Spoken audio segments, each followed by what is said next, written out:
Hey, how is everybody? It's always amazing to interact with you guys. I look forward to the videos. I love watching them. I love your feedback and your comments, and it's just been amazing. And I'm so glad even about the impact that the videos are having. So my name is Angie Murenga. You're watching Just Angie. And today I want to talk about reflection because we're coming to the end of the year. It's already November. You know, I don't know how time flies so fast. I'm like, wow, another year is over. And you know, that means another year we're older, another year we're supposed to have achieved more things, another year where maybe all our dreams did not come true, another year where you're like, wow, how am I making progress? So I want to talk about reflection and from the point of evaluation. Every year in November, when we get to November, we do a personal Thanksgiving and reflection retreat that I hold, and so therefore that's available for you as well in November. But although I cap the number, so because it's a very reflective, it's a very powerful time also for us, an impactful time.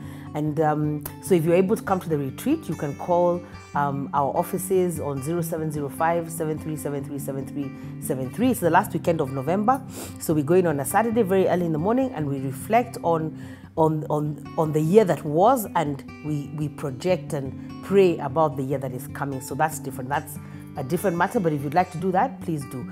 But even if you can't do that, I want us to get to a place where we reflect on the year. You know, it's November and December is going to come, and December is really busy. So November is always a perfect time just to take stock, you know, take some time away, take a Saturday morning away from everything, away from your phone, away from people. Please explain, because I'm always saying it's important to explain, you know. You just don't want to disappear from people, then they wonder what's up, you know. If you're married, explain to your spouse, but just take time out, you know. And especially as women, you know, women, we do everything for everyone, you know. You're there for your kids, you're there for your spouse, you're at work, you're there for your friends, you're trying to make life happen for everybody and be there for everyone. But I find that we don't take time to look after ourselves, you know, and therefore it's important. It's important for both men and women, and especially when men, I'm thinking because of the leadership role that you have, you know, you're a visionary, people are looking up to you, and so it's important to stop and to reflect and to evaluate, you know. It's just looking at life, what's going on, what actually happened this year. Look back from January, February, March, what happened?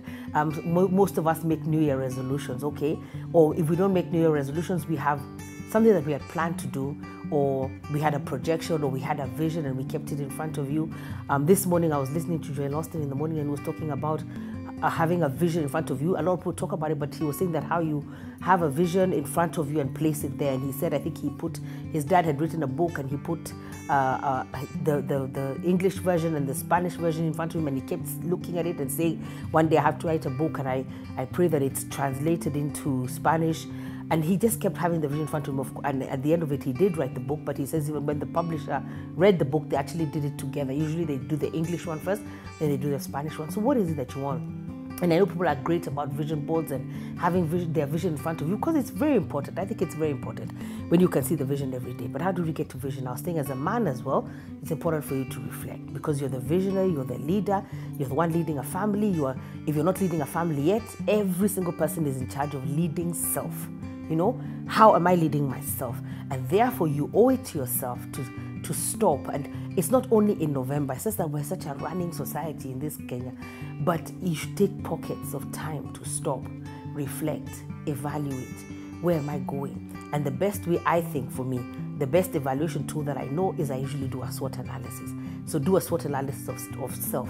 And then don't put too many things, because that's another thing. Now we go over the top. So maybe you can have at maximum, what are my 3 or 5 strengths?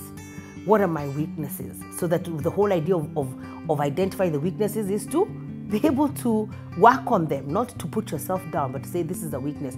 I keep telling you that for me, my greatest strength is also my greatest weakness. My greatest strength is relationships, but my greatest weakness as well is relationships. So I'm consciously always trying to work on relationships, or say, how do I do this differently than maybe the last time when I did this and it didn't quite go the way that I wanted. So strengths, weaknesses, what opportunities do you have, and what is threatening those opportunities? Very, very important, you know. Or then sit down and say, what are the things I want to achieve? What are the things that I want to do? You know, is it going back to school? Is it having another child? Is it being more intentional and deliberate with my parenting? Is it being more present as a spouse? Is it growing and developing myself? And when you're growing and developing even as a spouse, please develop together, because that's another thing that draws couples away from each other, is if you grow apart. What do you want to do for your kids? What do you want to travel? What's the holiday? I'm always saying, we're the people who last minute, we all know we're all going to, is it Coastal guys go to, but we all plan now last minute. No, plan for it in advance. Back to reflection.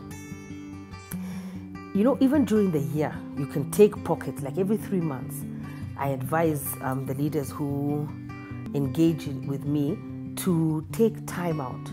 So you take like every 3 months, maybe you say, I'm taking a Saturday out, And I'm laughing because like when you tell women that, now they make it another, it's for 15 people to the spa. No, you by yourself. I'm amazed how sometimes we don't want to be alone with our own thoughts. You must be alone with your own thoughts. You must sit down and reflect, and reflect. And if you do it in pockets of 3 months, it's important to reflect on what's happening, what you're planning to do, what steps are you taking to achieve it. Are you achieving your goal? If not, what needs to happen?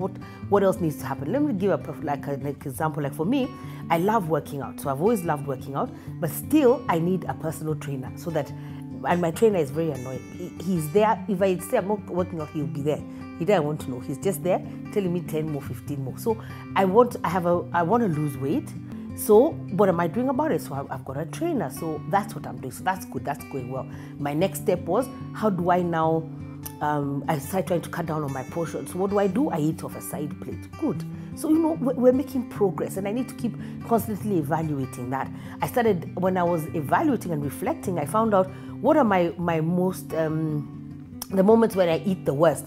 And for me, it's in the evening. And I think it's being alone and being idle. So now you shall find things to do, and eat is what I do. So that's me and my secrets. Anyway, back to reflection. Please sit down and reflect. So we could take pockets out.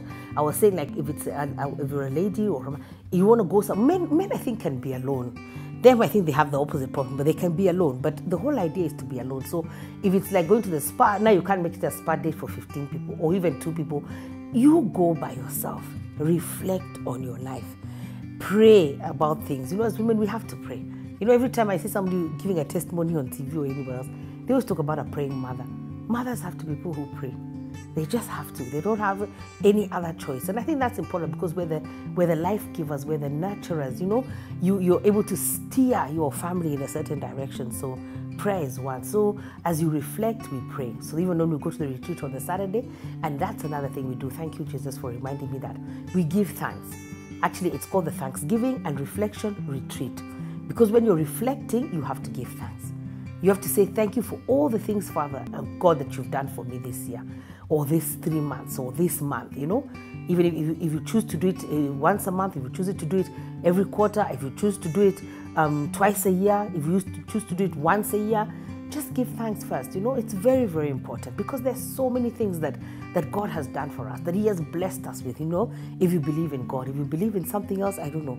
But life has been good. So first, to give thanks for the good things in life, And I love that even I don't even know how we got this to prayer, but in prayer, there's a protocol to approaching God. It says, you said, come to my throne, come with thanksgiving and praise, enter my courts with thanksgiving and praise, Or even in Philippians, it says, when you're making your petitions to God, before you do that, you give thanks. So first there's thanksgiving, then you make your petition and your request known to God. So there's a protocol to approaching God, and there's a protocol to say, you know what, Lord, thank you that it's November, I'm here. There are those who didn't make it. There are those who are still not here, but I give you praise that I'm here.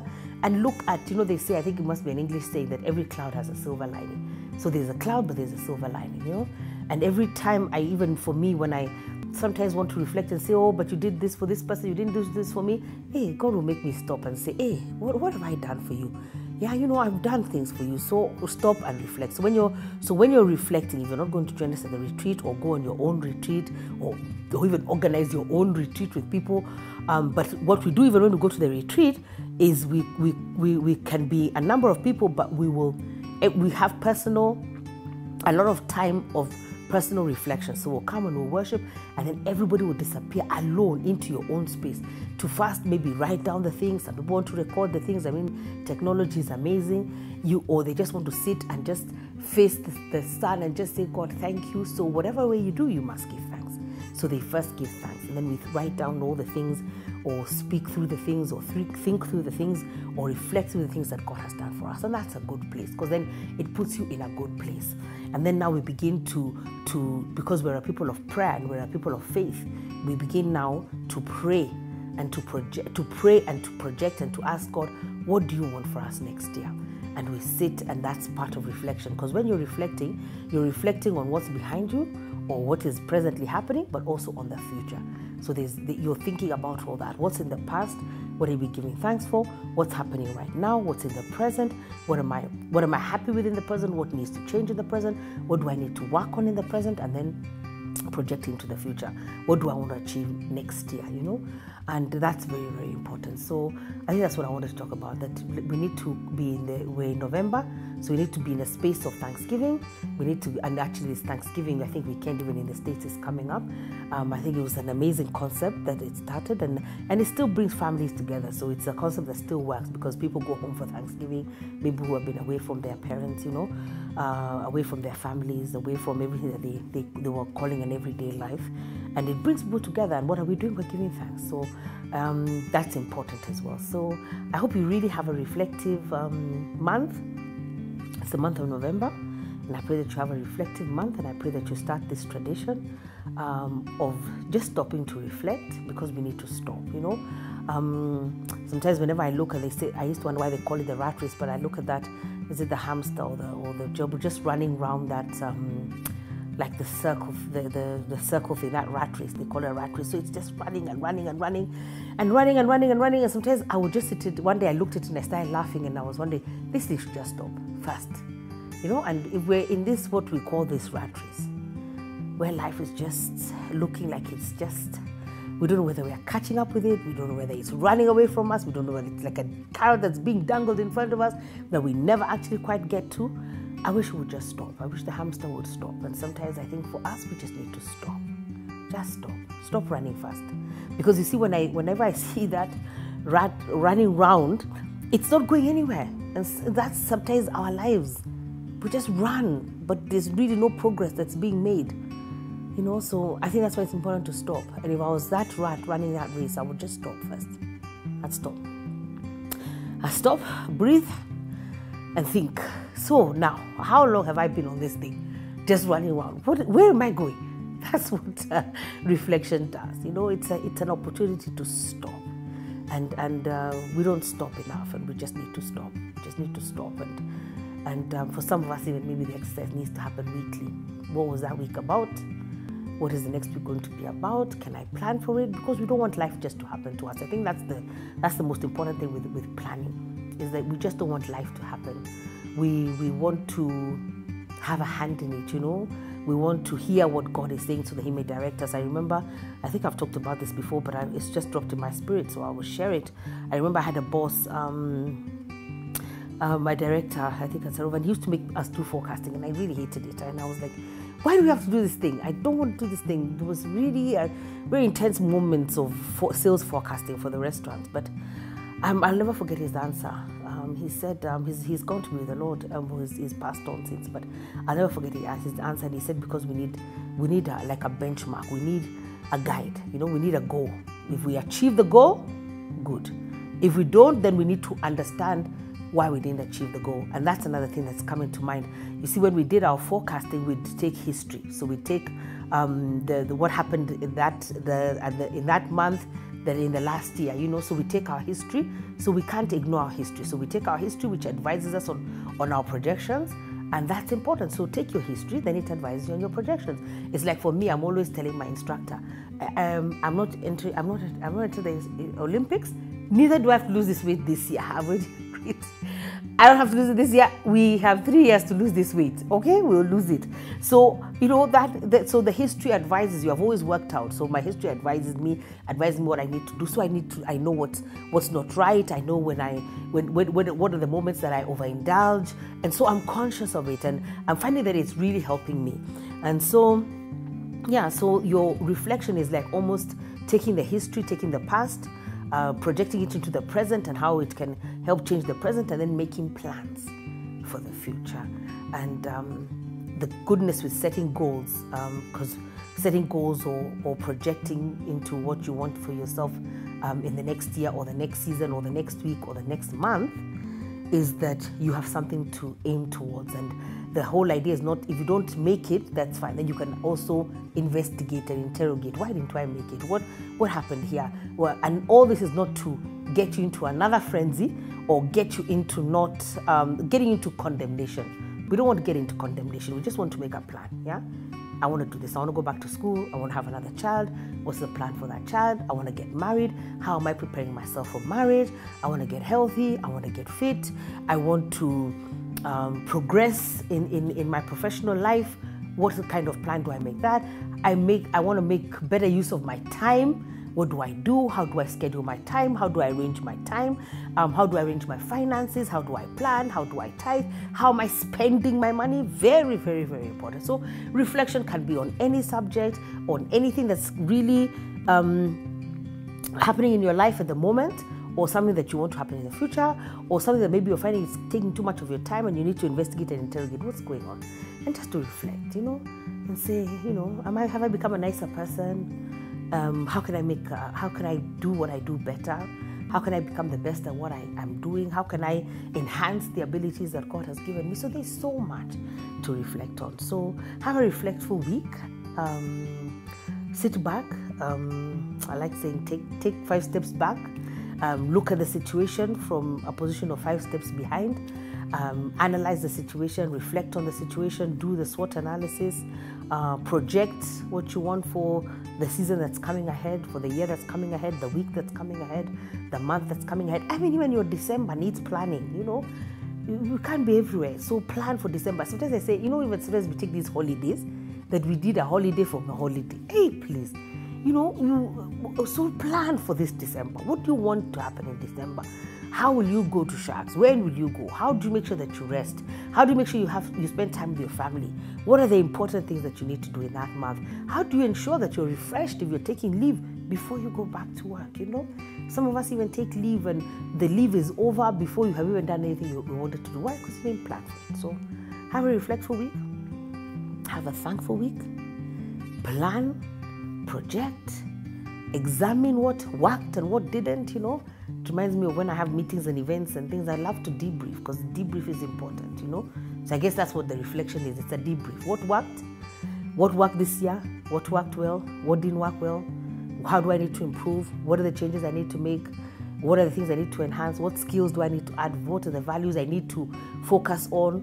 What do I want to do? And how can maybe I plan this for 6 months, then I come back and look at it and see, did it work? Is it not working? What do I need to tweak? So anyway, the whole idea is reflection. So those of you who are going to make it to our Thanksgiving and reflection retreat, we'll see you on the 25th of November.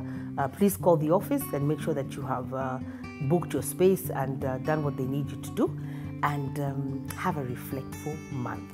And thank God, we really thank God that He's given us another year and that we're in November. We praise the Lord and we just decree that He's a good God. He's a really good God. He loves us and that all things work together for good for those He loves and He has called according to your purpose. My name is Angie Murenga and you're watching Just Angie. God bless you. Bye-bye.